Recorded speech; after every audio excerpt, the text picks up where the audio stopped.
अस्सलाम वालेकुम मतीउल्लाह जान MJ TV। एडवोकेट ईमान मज़ारी और एडवोकेट हादी अली चट्टा की बड़ी ईद जेल में गुजर गई। ईद से पहले चंद समाज की दरख्वास्तों का भी कोई ख़ास असर नहीं हुआ। सुप्रीम कोर्ट ने 2 हफ्ते के अंदर ये फ़ैसला हाई कोर्ट को करने के लिए कहा था, मगर ये ईद से पहले का फ़ैसला था। और आज बाकायदा तौर पे एडवोकेट ईमान मज़ारी और एडवोकेट हादी की सज़ाओं की मुअत्तली की दरख्वास्त पहली बार समात के लिए मुकर्रर की गई थी। और आज के दिन पहली समात पर ही सरकार ने वक्त मांग लिया।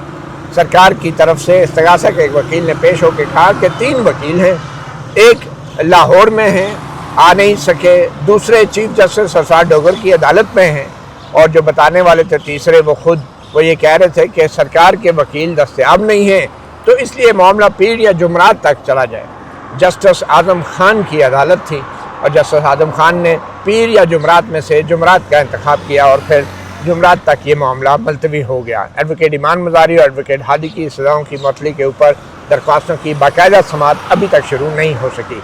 एडवोकेट फैसल सदीकी जो कराची से इस्लामाबाद आए थे इस केस के लिए, आज एक बार फिर तारीख के साथ वापस जा रहे हैं। जी एडवोकेट फैसल सदीकी साहब, आज आपकी तवक्कुआत क्या थी, आप चाहते क्या थे और हुआ क्या? देखिए, अब इतने अरसे से कोर्ट में अपीयर हम हो रहे हैं तो कुछ चीज़ें हमें सरकार के बारे में समझ में आ गई हैं। और एक बात जो हमें सरकार के बारे में समझ में आ गई, स्पेशली इन क्रिमिनल मैटर्स, कि जब उनका केस नहीं होता तो वो वक्त मांगते हैं और डिले करते हैं।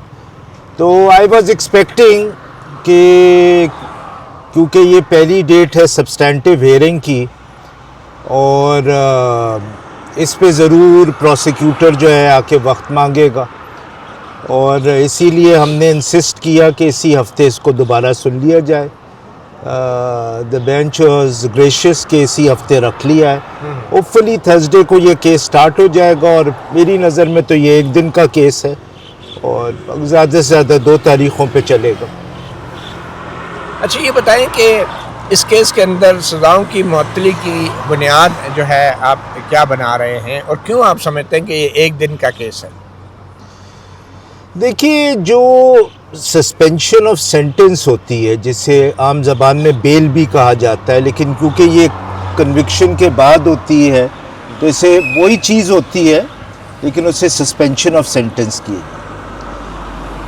ये एक बड़ा बेसिक प्रिंसिपल है जिस पे ये सज़ाएँ जो हैं वो सस्पेंड हो सकती हैं। कि अगर कोर्ट टेंटेटिवली रिकॉर्ड देखे और वो देखने के बाद इस नतीजे पे पहुँचे टेंटेटिवली कि भाई ये जो जजमेंट है ये इतनी फ्लॉड है कि जब मैं अपील भी सुनूंगा तो लगता ये है कि ये जजमेंट सस्टेन नहीं हो सकती, तो फिर दिस इज़ ये एक मेन प्रिंसिपल है जिसके ऊपर सस्पेंड होती है। जो अब मैं जब इस जजमेंट को देखता हूँ और पूरी ट्रायल को देखता हूँ तो फ्रैंकली मैंने अपनी ज़िंदगी में इस किस्म की ट्रायल ना देखी है ना पढ़ी है जिसमें इस लेवल की वायलेशंस हो कि अक्यूज़ को उनका काउंसल ना दिया जाए, फिर एविडेंस उनकी गैर मौजूदगी में हो, फिर 342 का स्टेटमेंट वो साइन ना करें, यानी उन्होंने डिफेंस में कुछ नहीं कहा, वो अपने विटनेसेस ना प्रोड्यूस करें, कोई फाइनल आर्गूमेंट्स ही ना हो केस में एक्चुअली दोनों तरफ से। और फिर ना सिर्फ ये, इसमें जो जज साहब अपील सुन रहे हैं इनके अपने ही ऑर्डर्स हैं जिसमें इन्होंने ट्रायल कोर्ट को कहा था, 2 दफ़ा ऑर्डर्स पास किए थे राइट ऑफ क्रॉस एग्जामिनेशन पे, ठीक है, और ना अरेस्ट करने के ऑर्डर्स पास किए थे, तो हाई कोर्ट के ऑर्डर्स की भी वायलेशन है। तो इस इतनी वायलेशंस हैं, मुझे तो समझ में नहीं आता कि वो कहते हैं ना किस वजह पे वो सस्पेंड करेंगे। अगर आप मेरिट्स पे देखते हैं केस, मेरिट्स पे तो इनका कोई केस ही नहीं है। देखिए, चले मान लेते हैं कि ये जो ट्वीट्स की गई थी, ठीक है ना, ये बहुत ही कोई डैमेजिंग थी या कुछ इनमें ये कोई ऑफेंस, एलिजिड ऑफेंस कॉज कर। बेसिक रूल है एविडेंस का कि अगर आप कोई फोरेंसिक एविडेंस लाते हैं तो उसकी फोरेंसिक एनालिसिस रिपोर्ट लानी होती है। इन्होंने कभी इनका जो टेक्निकल एक्सपर्ट प्रोड्यूस हुआ, उसने आगे कह दिया मैंने तो इसका कोई फोरेंसिक एनालिसिस ही नहीं किया है क्योंकि मैंने कभी डिवाइस ही मेरे पास नहीं आई, वो कस्टडी में ही नहीं ली गई जो फ़ोन था। तो both in terms of procedural violations as well as in terms of the merits of the case, कोई केस ही नहीं है। तो जब अपील में ये सेट असाइड होना ही है अल्टीमेटली, तो इसी ग्राउंड पे सस्पेंशन होती है। ये सुप्रीम कोर्ट ने जो 2 हफ्ते का टाइम दिया था, वो 2 हफ्ते तो कब के गुजर गए। तो क्या हाई कोर्ट ने जो है, आज जस्टिस आजम खान ने भी कहा कि वो सुप्रीम कोर्ट के अहकामात का बड़ा एहतराम करते हैं, क्या वाकई एहतराम हुआ? देखिए 2 हफ्ते जो है ना वो शुरू होते हैं 20 तारीख से, क्योंकि उसमें लिखा हुआ था from the receipt of the certified copy, ठीक है ना। तो ये 20 तारीख को सबसे पहले सर्टिफाइड कॉपी आई है, तो 14 डेज़ जो हैं वहाँ से गिने जाएंगे। तो इस वक्त तो अगर मेरी गिनती दुरुस्त है, ऑल्दो मैं मैथ्स में बहुत कमज़ोर हूँ, अभी तक तो वो 14 दिन नहीं हुए हैं, मेरे ख्याल में 4 तारीख को 1 दिन ऊपर हो जाएगा, 1 या 2 दिन। बट देखिए थर्सडे को भी शुरू अगर हो जाएगा, मेरे ख्याल में तो थर्सडे को ही कंक्लूड हो जाना चाहिए। प्रोसिक्यूशन अगर ज़्यादा वक्त लेगा 1 तारीख और हो जाएगी। So I don't think this will go on for a very long time, that is what we hope. लेकिन अगर प्रोसिक्यूशन कोई टैक्टिक्स अपनाती है और इसको डिले करने की कोशिश करती है, तो then we will approach the supreme court. अगर इसमें कोई अननेसेसरीली डिले होता है, पहले यहाँ पे भी कंप्लेन करेंगे और हमारे पास सुप्रीम कोर्ट का ऑप्शन मौजूद है। That is why the petition was kept pending. ठीक है, बहुत शुक्रिया एडवोकेट फैसल सिद्दीकी। तो आपने सुना, एक बार फिर आपको बताते चलें कि इस्लामाबाद हाई कोर्ट में जस्टिस आजम खान की अदालत में एडवोकेट ईमान मज़ारी और एडवोकेट हादी अली चट्ठा की तरफ से अपनी सज़ाओं की मुअत्तली की जो दरख्वास्तें दायर की गई थी, उन पर आज पहली बाकायदा समाअत थी। एडवोकेट फैसल सिद्दीकी कराची से आए, तो उस अदालत के अंदर आज तारीख पड़ गई है, क्योंकि सरकार के जो 3 वकला की टीम थी वो दस्तयाब नहीं थी और ये मामला अब जुमरात तक चला गया है। साकिब बशीर, आप कैसे देखते हैं ये मामला? अब पीर और मंगल की बात हो रही थी और फिर पीर और जुमरात की बात हो रही है, फिर जुमरात को चला गया। तो ये ताख़ीर जो हो रही है, इससे एक इंसान की एक लिबर्टी या उसकी आज़ादी जो है उसको गैर ज़रूरी तौर पे जेल में नहीं रहना पड़ा। कोताही, नालायकी और नाअहली जो है वो प्रोसिक्यूशन की है और 3 सरकारी वकील इकट्ठे नहीं हो सके। ये तनख्वाहें लेने वाले लोग हैं, इनका काम है ये आवाम के टैक्स के पैसे से तनख्वाहें लेते हैं और ये वक्त पर अपने ड्यूटी करने के लिए मौजूद नहीं होते और अदालत इतनी आसानी से तारीख दे देती है। अच्छा, मेरे लिए काफ़ी जो है वो हैरानगी की बात है। कुछ रवायात कहें या कुछ आप जो है वो रवाज कहें या जो भी उसको नाम आप दे लें, कि ये जो अदालतों में केसेस होते हैं, ख़ास तौर पर अगर एक वकील किसी दूसरे शहर से आ रहा हो, तो प्रोसिक्यूशन को पता भी है कि फैसल सिद्दीकी और जो जबरान नासिर हैं वो कराची से वकील हैं ईमान मज़ारी के, और उनको ये भी मालूम यकीनी तौर पर होगा कि उनकी प्रोसिक्यूशन टीम दस्तयाब नहीं है, वो लाहौर में है या कराची में है, चले उनको हम साइड पे कर देते हैं, उनका हम जो उनकी रीज़न है हम उनको मान लेते हैं। लेकिन उसको पहले आगाह कर देना चाहिए कोर्ट को, कोई CM फाइल कर देनी चाहिए कि मंडे को हमारी टीम दस्तयाब नहीं होगी, ताकि दूसरी साइड के वकीलों को बता दिया जाए और वो वकील जो है वो ना आए, ट्यूसडे को आ जाए, अगले रोज़ आ जाए। सॉरी, तो जिस दिन मतलब वो अवेलेबिलिटी हो वो बता दें। मतलब कोर्ट आज कोर्ट को पता होता तो ये वकील भी ना आते, ताकि उनके एसोसिएट या यहाँ पे रियासत अली आज़ाद साहब दीगर लोग पेश हो जाते। तो ये भी नहीं किया गया। ऐसे लगता है कि ये जो इनकी ट्रैवल करवाना और यहाँ पे आना, फिर वापस भेजना, फिर आना, ये बड़ा हैरान कौन है। फिर एक और बात, जो प्रोसिक्यूशन टीम है, जब ये ट्रायल हो रहा था, मुझे याद है प्रोसिक्यूशन टीम गवाह जो थे NCCIA के वो मुलाजमीन थे, कई दिन आप हैरान हो जाएंगे।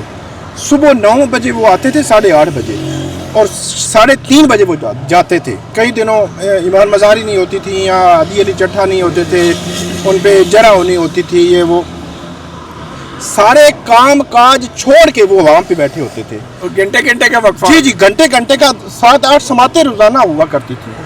और वो जो थे अपने जज अफसर मुजोका साहब समाते कर रहे थे, प्रोसिक्यूटर जो है वो वहाँ पे सुबह से शाम तक मौजूद होते थे। मतलब दुनिया का कोई और काम ही नहीं है, ना मुलाजमीन को ना प्रोसिक्यूशन को। और यहाँ पे क्या है, यहाँ पे मतलब इन्होंने दबड़ घूस करके, मतलब वो करके दबड़ दूस करके वो कर लिया ट्रायल, और ट्रायल में फेयर ट्रायल भी नहीं दिया उनको, और उसके बाद उनको जेल भेज दिया। जेल के बाद पहली उनके पास हर्डल ये आई कि इसी इस्लामाबाद हाई कोर्ट उनका केस ही नहीं लगा रही थी। मतलब 27 फरवरी से लेकर ये 12 मई तक उनकी फाइल पड़ी रही, उनका बेंच बनना था वो बेंच नहीं बना, उनका केस नहीं लगा। वो सज़ा मुअत्तली की दरख्वास्तें जल्द मुकर्रर करने की जो है वो अर्ली हियरिंग की दरख्वास्तें दायर कर रहे थे, वो नहीं फिक्स हो रही थी। और मतलब अंदाज़ा करें 17 फरवरी और 12 मई, मतलब एक बंदा जेल में पड़ा हुआ है, और मतलब आपने उनकी ज़मानत या सज़ा मुअत्तली की दरख्वास्तें खारिज करनी है, खारिज कर दें, लेकिन सुने तो सही। फिर उनको सुप्रीम कोर्ट जाना पड़ा, सुप्रीम कोर्ट से वापस आना पड़ा। अब 12 मई को सुप्रीम कोर्ट ने ऑर्डर दिया था, वो जनाब 12 मई सुप्रीम कोर्ट पता नहीं लंडी कोतल में है या कहीं कोलंबो में है, जिसका ऑर्डर जो है वो 20 मई को जी पहुंचा। मैंने बात की वैसे यहाँ पे ना अंदर जो लोग इस किस्म की जब डायरेक्शन होती है सुपीरियर कोर्ट की, मैंने कहा क्या ट्रेंड क्या है, उन्होंने कहा ट्रेंड ये है कि सुप्रीम कोर्ट की डायरेक्शन जिस केस में हो जाए और वो खबर चल जाए कि सुप्रीम कोर्ट ने कह दिया है 2 हफ्ते, तो वो उसी लम्हे यहाँ पे एक्टिव हो जाती हैं चीज़ें, और यहाँ पे वो फाइल उसको डायरेक्शन केस लगा दिया जाता है, और ऐसा ऐसा वो चीज़ें आगे बढ़ना शुरू हो जाती हैं। ऐसा नहीं है कि आप जनाब लेंगे अटेस्टेड कॉपी लेंगे देंगे और उसके बाद होता है। ठीक है, सुप्रीम कोर्ट ने लिखा था और इन्होंने कर दिया।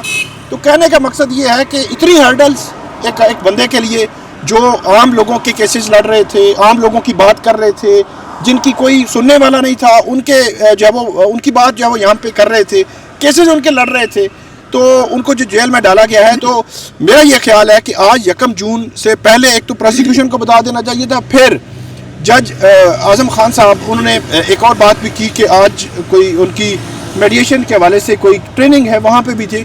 मेरा ये ख्याल है कि ये जो ट्रेनिंग्स वाला शेड्यूल होता है ये 2-3 हफ्ते पहले तय हो जाता है। ऐसी ट्रेनिंग का फ़ायदा क्या कि अगर आप वक्त पे इंसाफ ना दे सके तो ये पहले तय हो जाता है। फिर अगर यही था तो फिर वही बात आ जाती है कि कराची से वकीलों को बुलाने की क्या ज़रूरत थी, और प्रोसिक्यूशन भी जनाब घर बैठी हुई है। या तो ये है कि जज साहब यकीनी तौर पर अच्छी बात है कि वो इस केस के लिए आए और उन्होंने कहा जी मैं स्पेशल इस केस के लिए आया हूँ, तो फिर वो कहते हैं कि प्रोसिक्यूशन आए आज ही, और आज नहीं तो कल आए, हम इसको जो है वो सुनेंगे केस को। ये तो कोई जुमरात पे डाल दिया, ये तो कोई बात नहीं थी। बहरहाल अब जुमरात पे भी है, तो जुमरात को मेरे ख्याल में हर सूरत में इस केस को डिसाइड होना चाहिए। बेशक इसको इसकी अब ये जुमरात को इसलिए रखा गया कि अगले दिन जुमा को जो है वो जुमा आ जाएगा, जो जुमा ऑफ डे होता है। जुमा ऑफ डे मीन कि जुडिशियल वर्क नहीं होता कि फिर इसके अंदर फिर इस हफ्ते का थर्सडे आखिरी वर्किंग डे होगा, और फर्ज करें उसमें प्रोसिक्यूशन की कोई बीमारी हो जाती है, कोई प्रोसिक्यूशन जो है वो एजेंसी आ जाती है, दरख्वास्त गुजार का कोई प्रॉब्लम हो जाता है, वकील का ये। बट एनीवे लगता ही है साकिब आपकी बातों से लटकता जा रहा है सरकार के वकीलों को और जज मजोका जैसे जजों को सजाएं देने की तो जल्दी थी, मगर अपील का फैसला करने की ना तो हमारे जजों को जल्दी है ना सरकार के। यही अदलिया उस वक़्त जब वो ईमान मज़ारी यहाँ पे आ रही थी अपनी प्रोटेक्टिव बेल लेने, एक केस में, दूसरे केस में जो मतलब ऐसे केसेस जिनकी FIR सामने नहीं थी वो आ रही थी, तो उनको एक आध में मिल गई प्रोटेक्टिव बेल, फिर मिली नहीं, फिर उनकी गिरफ्तारी बड़े अजीब तरीके से हो गई, फिर उनको सुने बगैर फैसला भी कर दिया गया। कहने का मकसद ये है कि वही अदलिया जिसने ईमान मज़ारी और हादी अली चट्टा का इतने तेज़ी में ट्रायल कर दिया और उनको सुने बगैर भी आखिर में जो है वो फैसला भी कर दिया, तो वही अदलिया फिर उनके जो बाकी अपीलें हैं, सज़ा मुअत्तली की दरख्वास्तें हैं, उनको भी जल्दी सुने, जल्दी लगाए, जल्दी फैसला कर दे। ये सारी चीज़ें तो आप रिकॉर्ड की हैं कि पहले तो अदलिया जो थी वो ओवर स्पीडिंग कर रही थी अपने ही काले कोट वाले भाइयों और बहनों के लिए कि उनको जेल में भेजना है, और अब अचानक ही हैंड ब्रेक खींच ली गई है जब अपील की फैसलों का बड़ा अहम दिन है थर्सडे को आप देखते हैं, क्योंकि आज जज साहब ने भी कहा है कि उनको जब बताया गया कि सुप्रीम कोर्ट की डायरेक्शन है इस केस में, तो उन्होंने जब प्रोसिक्यूशन ने कहा कि मंडे की टाइम थे, तो उन्होंने कहा नहीं डायरेक्शन है तो हम थर्सडे रख रहे हैं। तो अब उम्मीद की जा सकती है कि थर्सडे को इस केस में सुनकर फैसला हो जाएगा। जो भी डायरेक्शन की वजह से तो मंडे को होना चाहिए था, जल्दी होना चाहिए था, वो होना तो चाहिए था। आप क्या कह सकते हैं। चलें, बहुत शुक्रिया साकिब बशीर को आपने सुना। मतीउल्लाह जान MJ TV से इतना ही, इजाज़त दीजिए, अल्लाह हाफ़िज़।